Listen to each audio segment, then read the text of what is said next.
Pour poursuivre cette quotidienne, le calvaire de Brigitte, qui a été prostituée de force par son mari. La jeune femme a seulement 17 ans, quand elle rencontre Lionel, mal dans sa peau et fragile. Brigitte trouve en lui un prince charmant. À 22 ans, elle accouche d'un petit garçon qui la rend heureuse, mais son compagnon est un homme flambeur qui dilapide l'argent du foyer. Il perd son travail et rapidement l'argent manque. Lionel profite alors de la faiblesse psychologique de Brigitte pour la contraindre à prendre un emploi que beaucoup auraient refusé. Brigitte répond à une annonce, en effet, pour travailler dans un bar qui s'avère être un bar qui engage des prostituées. La jeune femme ne souhaite pas y travailler, mais son compagnon finit par la convaincre. Et après quelques temps de prostitution, sa fragilité psychologique grandit et la vie de Brigitte sombre davantage dans l'horreur quand son compagnon s'improvise producteur de films porno. La jeune femme de 27 ans est alors contrainte de jouer dans les films de Lionel pendant plus d'une dizaine d'années. Brigitte va alors subir les pires sévices sexuels.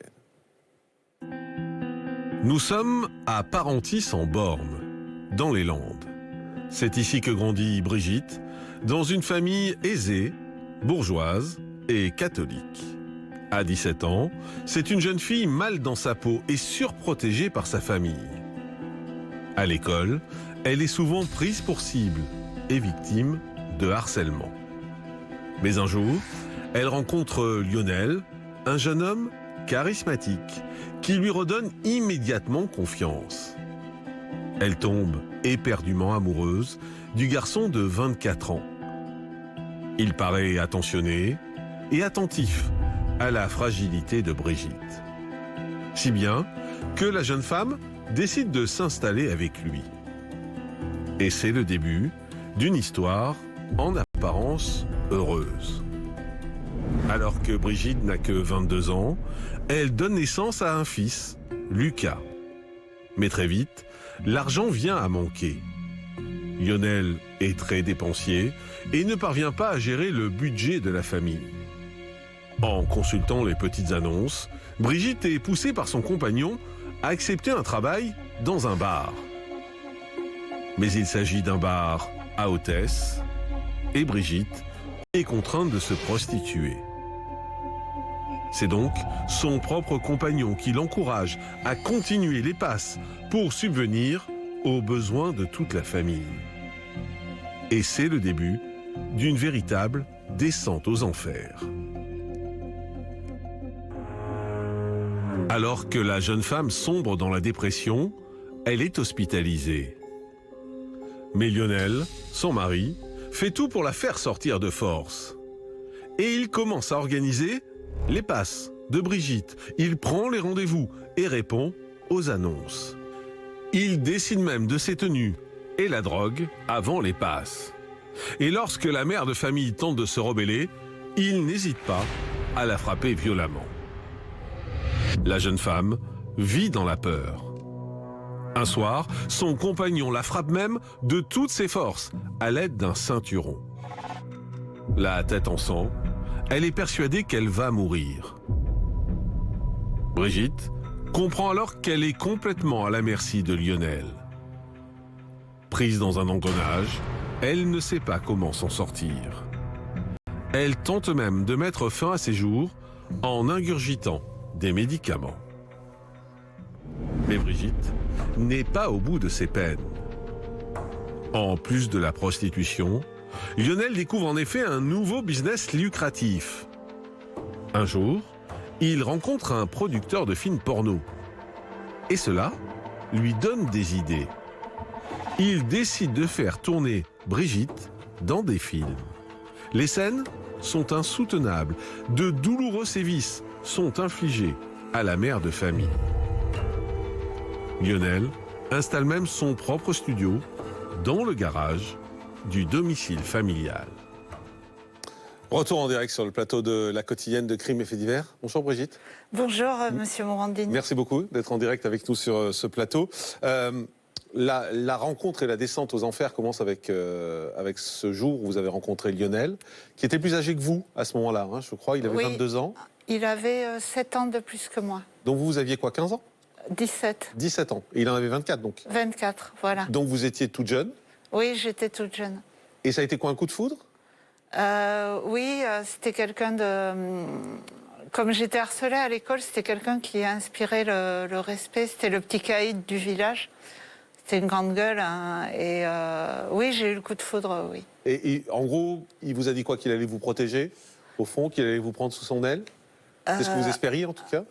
Oui, il avait une voiture, il avait toutes les filles les plus populaires du lycée qu'il connaissait et tout. Donc, pour moi, c'était... Excusez-moi, je suis un petit peu Mais émue. je vous en prie, on a le temps, vous inquiétez pas. C'était un peu un conte de fées, quoi. Vous allez avoir un fils très vite. Oui. Et lui travaille, donc a priori, Lionel travaille, donc il n'y a pas de problème. Mais simplement, 3 ans après la naissance de votre fils, il va perdre son emploi. Oui, c'était la crise du Golfe. Il a perdu son emploi. Et nous, on s'était éloignés de ma région natale. On était à Perpignan, dans une région, puisque moi je suis des Landes, Parentis-en-Born, c'est dans les Landes. Donc j'avais plus de contact ni avec ma famille, ni avec mes amis. Mais en revanche, il allait falloir trouver assez vite un moyen pour faire rentrer de l'argent, oui, pour vivre au quotidien. Et vous allez tomber sur une annonce, en fait, ou c'est lui qui vous la présente? Ben lui, il ne voulait pas retravailler, parce qu'au départ, comme il avait un bon salaire, il avait de bonnes indemnités au chômage. Bon, mais après, les indemnités, ça ne dure pas toute la vie. Mais au départ, il disait que le mieux, c'était qu'il cumule ses indemnités avec moi qui aurais un petit salaire. Et donc, je suis tombée sur une annonce, c'était assez vague. Il disait cherche hôtesse, job bien rémunéré. Enfin, je ne me rappelle plus exactement, c'était il y a longtemps. Mais en fait, c'était un bar à hôtesse, quoi. Vous vous en rendez compte très vite que c'est un bar à prostitution, on va dire les choses, hein. Oui, alors ils n'appelaient pas ça comme ça. Oui, je sais, mais bon, Oui. voilà, c'est aujourd'hui pour que les gens comprennent bien, parce que c'est vrai que c'est une expression un peu ancienne, la bar à hôtesse, je ne sais pas si ça... C'est un bar américain, quoi. Ouais, voilà.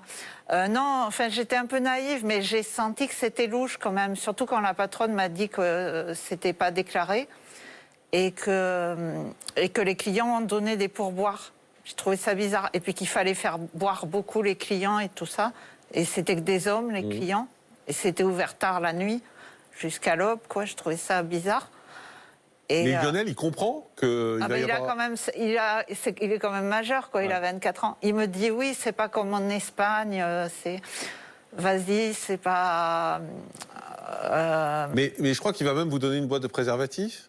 Ouais, par la suite, parce qu'en plus, moi, j'ai pas le permis de conduire, donc c'est lui qui m'amène tous les soirs au bar. Et oui, et il me donne une boîte de préservatifs un petit peu plus tard, au bout de quelques temps. Mais vous allez avoir des relations sexuelles dans ce bar? C'était surtout des attouchements, des fellations, des choses comme ça. Parce quand on avait une bouteille de champagne, on allait à l'étage. Et derrière un rideau, quoi. Après, on pouvait... Mais en fait, ça, je me rappelle pas sur quelle période ça a duré, mais tout ce que je me rappelle, c'est que j'ai pété les plombs et je me suis retrouvée, suite à ça, internée dans une clinique psychiatrique. Ce qu'il faut que je vous dise, c'est que je suis bipolaire. Je l'étais déjà à l'époque, mais je le savais pas. Et donc, je me suis retrouvée internée dans une clinique psychiatrique. Mais les premières fois où vous avez des relations, parce que même une fellation, c'est une relation sexuelle de toute façon, donc les premières fois où vous avez des relations sexuelles dans ce bar, vous le vivez comment, vous? Très mal, surtout par rapport à mon fils. J'arrivais plus à... Je me sentais sale et j'arrivais plus à toucher mon fils et tout ça. J'ai du mal à en parler. Je suis quelqu'un qui écrit. D'ailleurs, j'ai raconté mon histoire dans un livre, dans un roman. Et j'ai beaucoup plus de facilité à m'exprimer à l'écrit qu'à l'oral. C'est toujours plus compliqué, de toute façon, de raconter ces histoires qui sont très personnelles, au fond. Mais vous en parlez à Lionel? Vous lui dites... Oui, je lui dis. J'ai des relations sexuelles, je me sens mal. Lui, et qu'est-ce qu'il vous dit? C'est quelqu'un de très pervers, Lionel. On dirait de nos jours qu'il est sexe addict. Sexe, plus loin addict. C'est quelqu'un qui a des fantasmes sexuels tordus. Il en avait avec vous? Ouais, depuis le début. Mais comme moi, j'ai jamais connu d'homme avant Lionel, sauf des flirts. Comment dire? Je pensais que c'était normal. Je pensais que c'était parce que moi j'étais jeune et naïve et que lui il était plus âgé. Je pensais que toutes les femmes faisaient ça avec C'était quoi ces fantasmes sexuels la sodomie, d'être un peu brutal, de dire des grossièretés pendant les débats. Il vous frappait. C'était pas tellement de la tendresse, quoi. Il m'a pas frappé dès le début. C'est monté graduellement. C'est quand il se mettait en colère. Mais je pense que c'était un pervers narcissique, comme on dit maintenant. Mais vous, à plusieurs reprises, je suppose, vous avez envie d'arrêter d'aller dans ce bar et d'avoir ces relations sexuelles tarifées. Vous lui en parlez et il vous dit quoi, lui? Qu'on a besoin d'argent, qu'il n'arrive pas à rembourser le crédit du 4x4, que c'est provisoire, que je fais de la comédie, que je ne veux pas faire d'efforts, qu'il faut qu'on s'occupe bien de notre fils, que si on n'arrive pas à payer le loyer, on va être expulsé, que si on est expulsé, on va nous retirer la garde du petit. Enfin, il vous culpabilise, en fait. Il me culpabilise, ouais. En gros, si les choses vont pas bien, ce sera ta faute. Voilà. C'est ce qu'il vous dit. Voilà. Vous allez quand même tomber en dépression. Parce que c'est très violent pour vous, ce qui est en train de se passer. Vous nous le disiez, vous allez être hospitalisé. Combien de temps vous allez rester hospitalisé? Alors là, comment vous dire, ça s'est passé il y a très très longtemps, puisque actuellement j'ai 54 ans, je devais avoir 25 ans à l'époque, 25-26 ans. Donc et en plus, comme j'ai souffert de stress post-traumatique et que je me suis dissociée pour supporter cette vie, ça je l'ai compris avec les psychiatres et les psychologues qui me suivent, vu que je me suis dissociée, j'ai une notion très vague du temps qui s'est écoulé. Et même dans mon roman, c'est des flashbacks, des retours en arrière et tout. Vous allez y passer plusieurs semaines plusieurs plus mois d'un même. Mois, Plus d'un mois. Mais lui, Lionel, il ne veut pas lâcher l'affaire. Ah, il veut pas. C'est-à-dire qu'il va réussir à vous faire sortir contre l'avis des psychiatres. Il signe une décharge. Ouais. Et une fois que je suis sortie, j'ai un traitement médicamenteux à poursuivre à la maison. Et je dois suivre des entretiens psychiatriques. Il jette le traitement dans les toilettes, il tire la chasse. Et c'est là qu'a commencé le cannabis. Il commence à me rouler des joints, à me donner du cannabis. Et puis en plus, les médicaments m'avaient fait grossir. Il n'était pas content parce que j'avais grossi. Oui, parce que lui, il a envie que vous continuiez à ramener de l'argent. Il va passer des petites annonces. Et surtout que j'avais une très belle silhouette à l'époque. Donc il voulait que sa femme reste belle, sexy, tout ça. Et le fait que j'ai pris des kilos avec les médicaments, ça lui plaisait pas. Ouais, plus que pour sa femme, c'est aussi parce que vous rameniez de l'argent. Oui, et aussi parce qu'il est pervers. Ouais. Je vous assure, c'est quelqu'un qui est très très pervers sexuellement, quoi. Et alors, donc il va passer des petites annonces dans lesquelles il dit « Belle jeune femme libérée ». Recherche homme généreux pour moments agréables, discrétion assurée. Oui. Ça c'est bien. Qu'il écrit lui. Et je crois que même, il s'occupe de vos vêtements. Il s'occupe de la façon dont vous êtes habillé. Oui, c'est lui qui choisit les vêtements sur des catalogues par correspondance ou dans les magasins. C'est toujours jamais de pantalon, toujours des jupes courtes, des décolletés ou des robes très sexy, très moulantes. À l'époque, j'étais très mince et bien foutu, hein, voilà, n'ayons pas peur de le dire, des talons très hauts et interdiction de porter des dessous. D'accord. Voilà, et toujours être... Pas de sous-vêtements. Pas de sous-vêtements et toujours très cambré, très... Et moi, je deviens, comme je sors de psychiatrie, et que je ne suis pas suivie et que je suis bipolaire, mais que je ne sais pas encore, je deviens très soumise et moi, tout ce qui m'importe, c'est d'avoir suffisamment de cigarettes et ma dose de cannabis quotidienne. Oui, il vous a rendu accro, en fait. Ouais, il m'a rendu accro. Et je suis encore dépressive. J'ai des hauts, j'ai des bas, je comprends pas ce qui m'arrive et je me laisse faire, quoi. Et je m'en veux de me laisser faire. Je trouve que je suis pitoyable, que vous je vous en suis rendez nulle. compte? Oui, je l'explique bien dans mon livre. Je trouve que je suis nulle, que je suis pitoyable, je me hais. Mais je me rends compte de ma déchéance. Mais je ne sais pas comment m'en sortir. Et je ne sais pas à qui je peux demander de l'aide et tout ça. Je suis loin de mes amis, je suis loin de ma famille. J'ai honte, je ne peux pas en parler à mes parents. Je leur téléphone même plus ni rien, je ne leur donne pas de nouvelles. Parce que mes parents, c'est des catholiques pratiquants. Mon père est encore en activité, c'est une profession libérale, c'est un notable du village et tout. Donc, une vie comme ça, ma famille, c'est pas possible, quoi. Bien sûr, ils auraient du mal à comprendre ce qui est en train de se passer. Et alors, lui, c'est vraiment, enfin, il joue le rôle du Mac, on va dire les choses, parce que c'est lui qui vous conduit sur les lieux. Oui, j'ai pas le permis. Voilà, vous n'avez pas le permis, donc c'est lui qui prend la voiture, il vous conduit sur les lieux, vous avez les rencontres avec les hommes. Il me conduit en ville. De là, je vais à l'hôtel. Ouais. Et une fois que j'ai terminé la journée, il revient me chercher. Et l'argent, il vous le laisse? Non, dès que je monte dans la voiture, je lui donne l'argent. Et c'est lui qui est censé le gérer pour payer le loyer, pour payer les choses qu'on doit payer.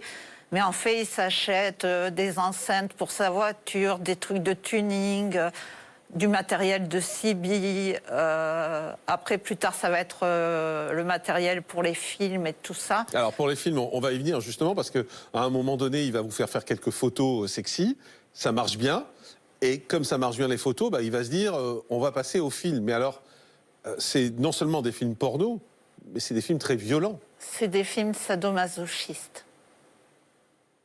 Donc c'est hyper violent. C'est le plus. C'est la violence à l'état brut. Ce qu'il faut savoir, c'est que dans les films sadomasochistes, les violences ne sont pas simulées. C'est des vrais sévices. C'est quel type de sévices? C'est des coups? Alors, je ne sais pas si à une heure de grande écoute comme ça, je peux dire les Allez-y, je vous arrêterai. Mais c'est quoi? C'est des brûlures? C'est quoi? Alors j'ai eu des piercings sur les parties intimes filmés en direct.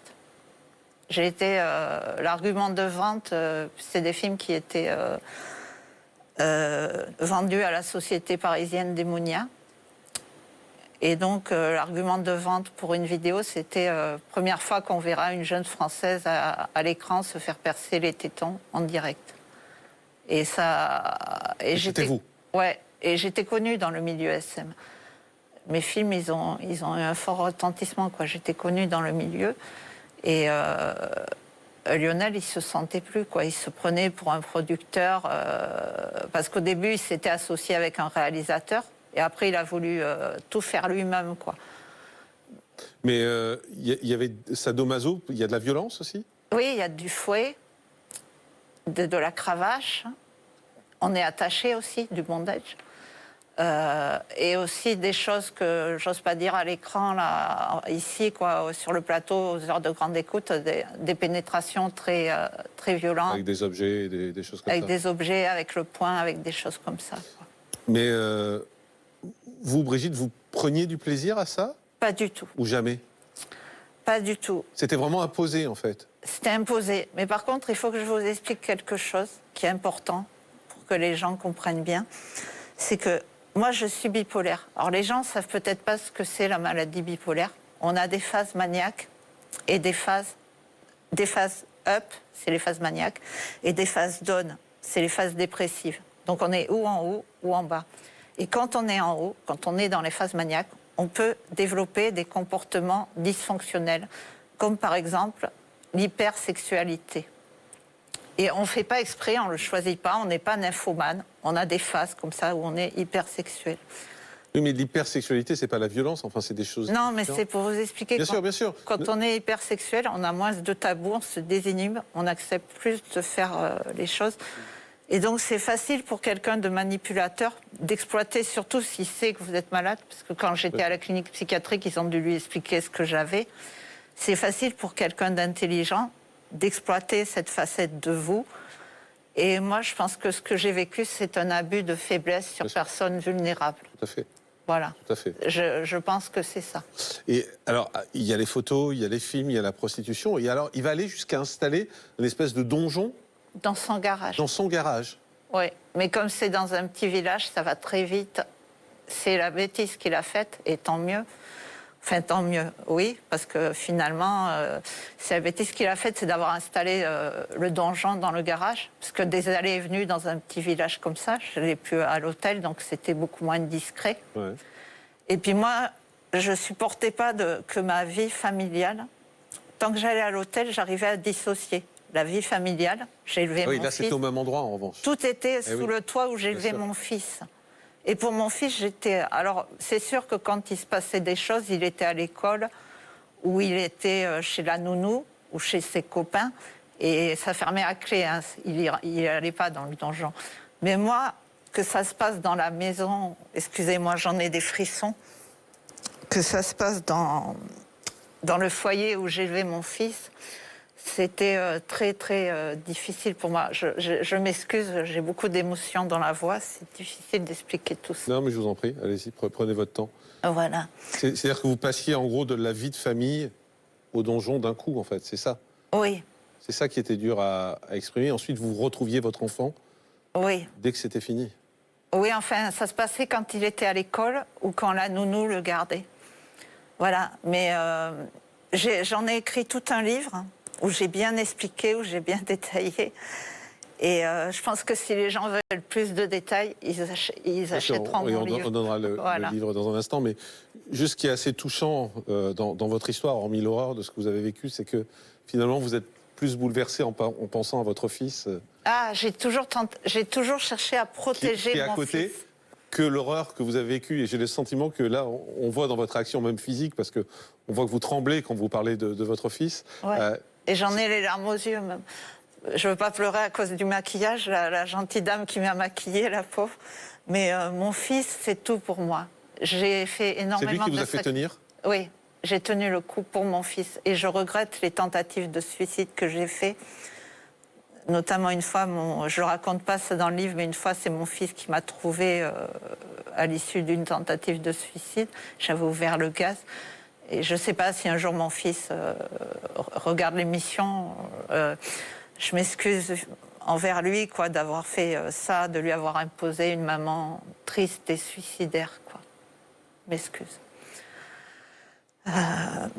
Oui, j'ai toujours cherché à préserver mon fils, à ce qu'il en souffre le moins possible. C'est un sujet tabou entre nous. J'allais vous dire, vous lui en avez parlé, non, jamais? Non, et je voulais pas détruire l'image de son père, parce que quand je me suis enfuie, j'ai pas pu entraîner mon fils.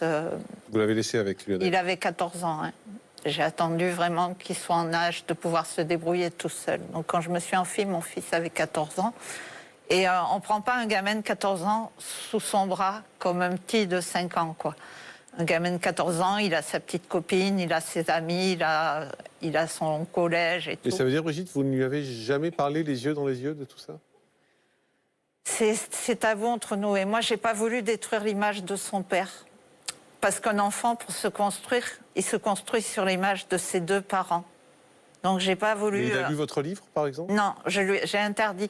Quand j'ai dit à mon fils que j'avais publié un livre, il me dit « Ah, c'est bien, maman, je te lirai ». Je dis non, parce que c'est un livre très personnel, très intimiste.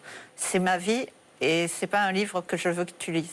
Et ça veut dire qu'il ne sait rien de la prostitution, il ne sait rien du porno? Il avait 14 ans, donc il a dû ressentir des choses, mais...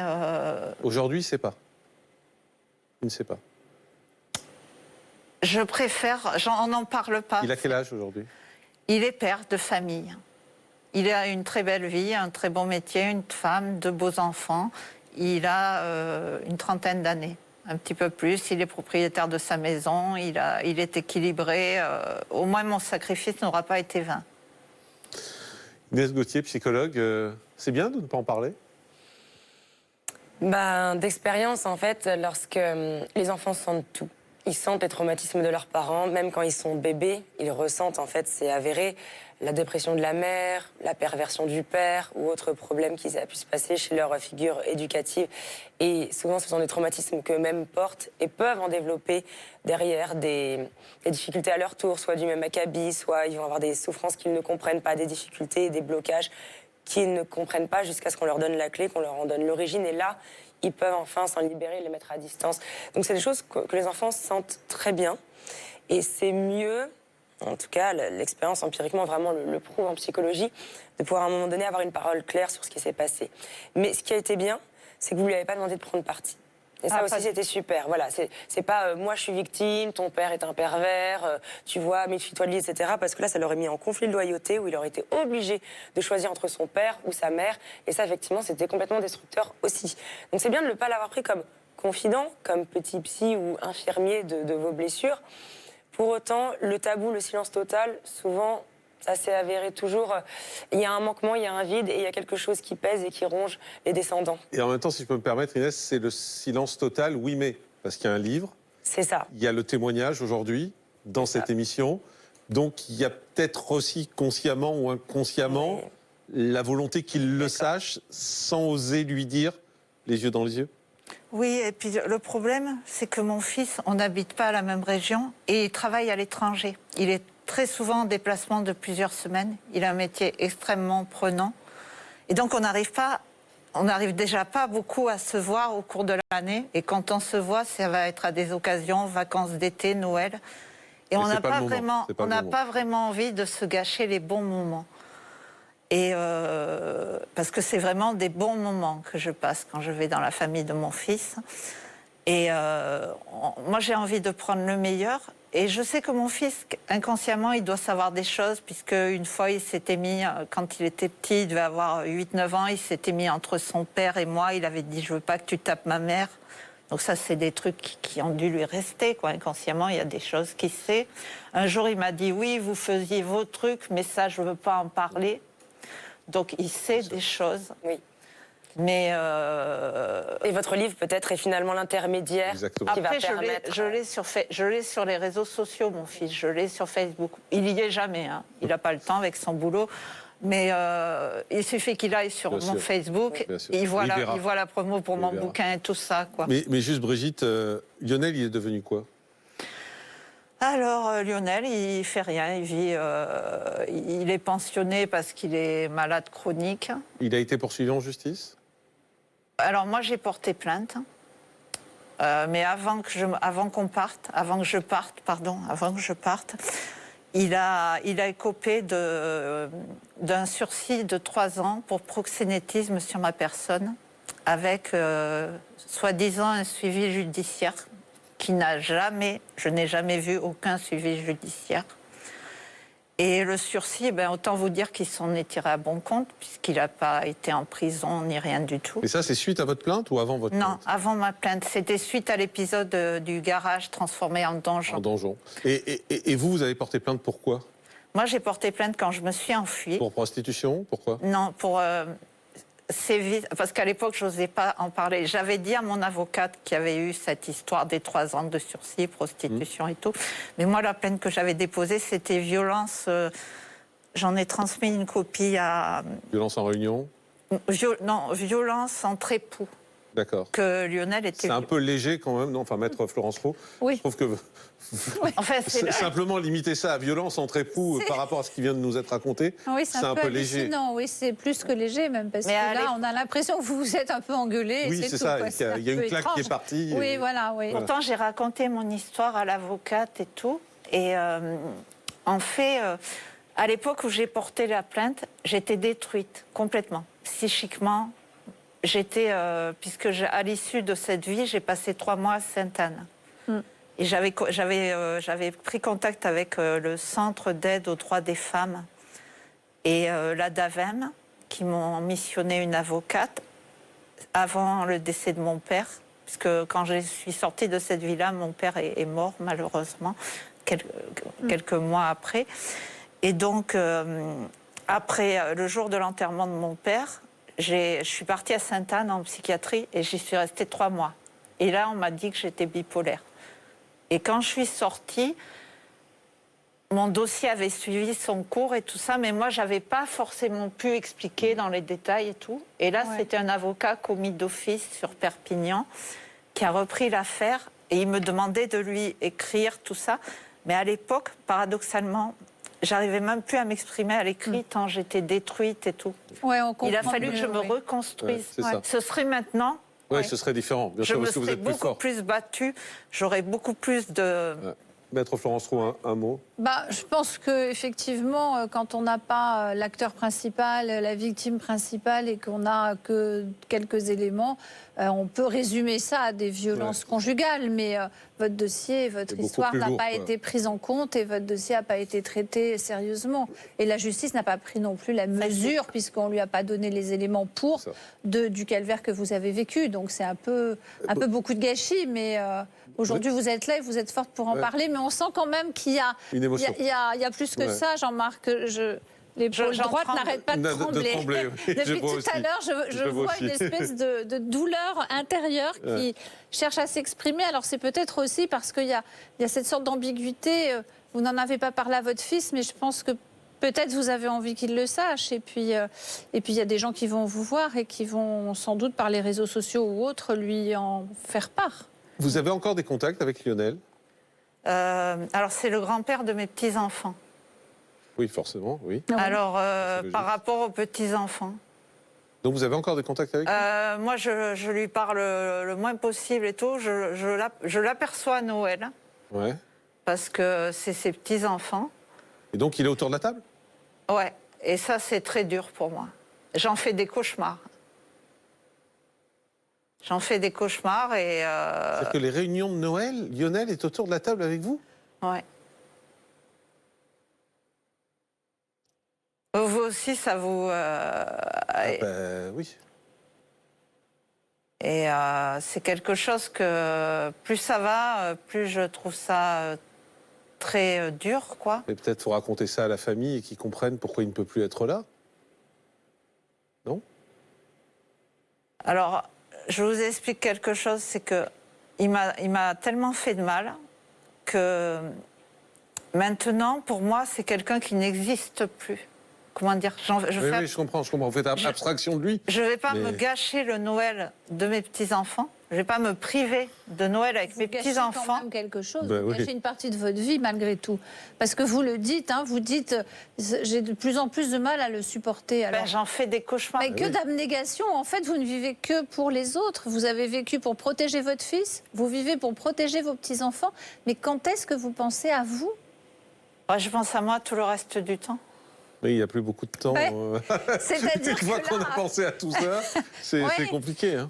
Oui, et puis Il y a pour les encore petits-enfants, beaucoup de voir choses à une- faire. voir une grand-mère voilà, dans l'abnégation qui souffre, Ah ouais. si jamais ils décèlent ça, ils décèlent votre mal-être, ou s'ils apprennent par le fait que vous en parliez, tous les sacrifices que vous avez faits et les maltraitances, ça va tout autant les choquer, les traumatiser, d'imaginer que vous avez enduré ça des années et qu'il y avait justement leur grand-père à côté qui était là en toute impunité, ce sera pas mieux. Moi, si je peux me permettre, Inès, et je comprends que vous n'ayez pas envie d'en parler, mais à un moment donné, il faut peut-être offrir votre livre.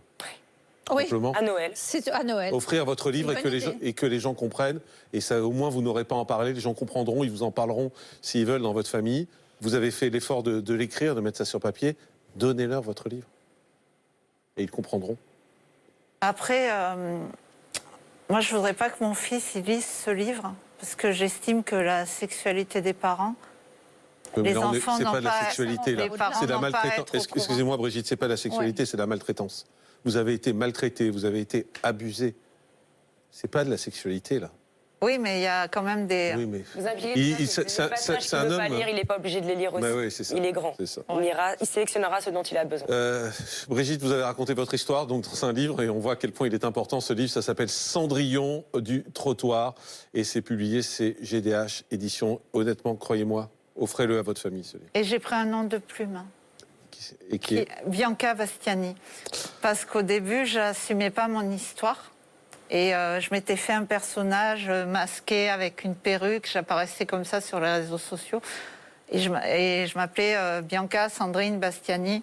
Et d'ailleurs, dans le livre, j'utilise jamais mon prénom. J'ai changé tous les prénoms et tout. Faites-en des cadeaux de ce livre, Brigitte. Ouais. Ça peut vous aider. Pour vous. Oui. Merci beaucoup, en tout cas. Merci. D'avoir été en direct avec nous sur ce plateau.